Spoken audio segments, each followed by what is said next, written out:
Hi guys, Matt Easton here. So as promised, I said I was going to talk about fear. Specifically, what I want to talk about is something that often comes up in comments under videos that I make, but just generally in threads on forums and on Facebook and other places, about the fact that when we're doing historical fencing or martial arts of any kind, or indeed reenactment type fighting as well, that there's no real element of fear, and therefore it's very different to reality, and that you can't really model for simulate fear. Well, let's just break that down a little bit. First of all, there is or there can be types of fear in martial arts competition and practice. And I'll talk about those in a moment.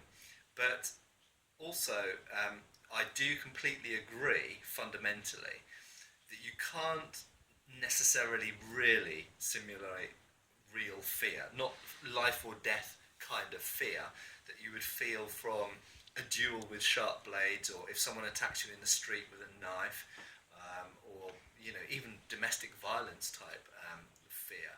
So fundamentally, yes, it's true that the fear that would happen in real life, in quotation marks, isn't the same as the fear that you get when you're having martial arts sparring or competition fighting. I do fundamentally agree with that. However, also, that type of fear isn't only of one sort. People react to fear in completely different ways depending on the situation and depending on the person.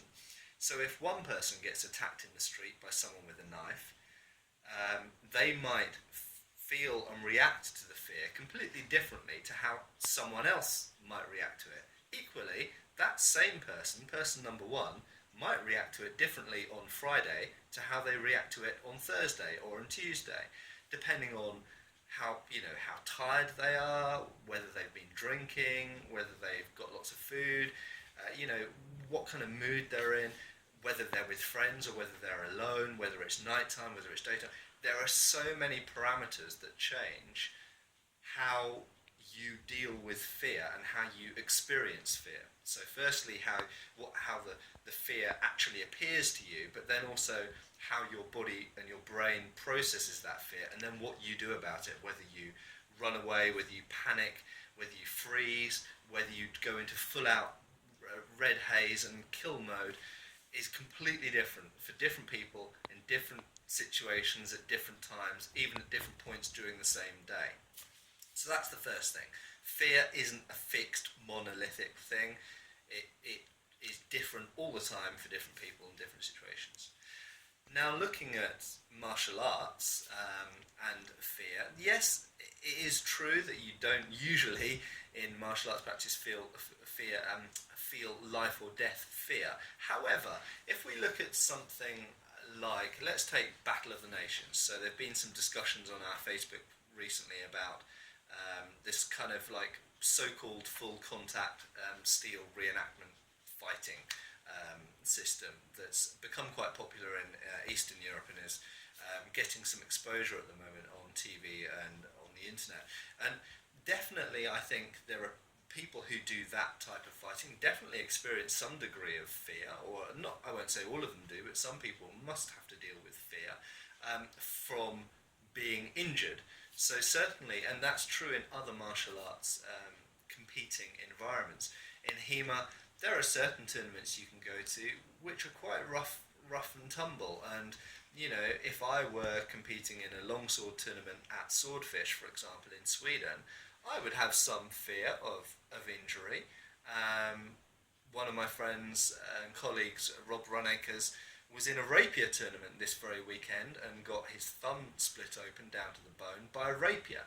And generally speaking, if I'm fighting with rapiers or sabres, I don't generally have any fear of injury because the protective equipment and the weapons are usually enough to prevent that.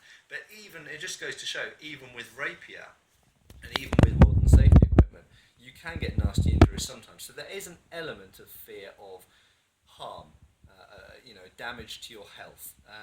But there's another fear which people often overlook, and that is fear of looking stupid or fear of doing badly.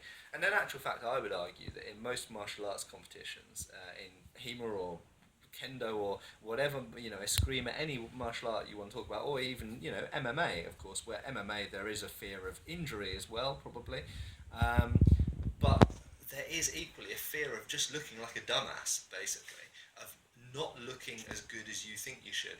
And if you're known as a reputed instructor, for example, or if you're just well known as a fighter, you do have to deal with an element of fear whenever you go into a competition, because you might not do as well as perhaps you could.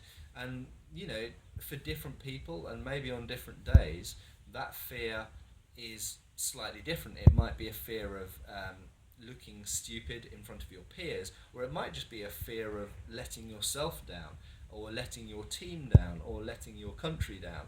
Um, so, to conclude, there are all different kinds of fear, and yes, generally speaking, it is true that in martial arts we don't usually have a fear of dying, hopefully. However, there is sometimes a fear of getting hurt, but equally, don't underestimate the fear of looking stupid or letting the side down, because that can be a really massive fear. And just speaking personally for a moment, when I compete in HEMA competitions, I have to deal with fear. And depending on what weapon I'm competing at, I get differing levels of fear.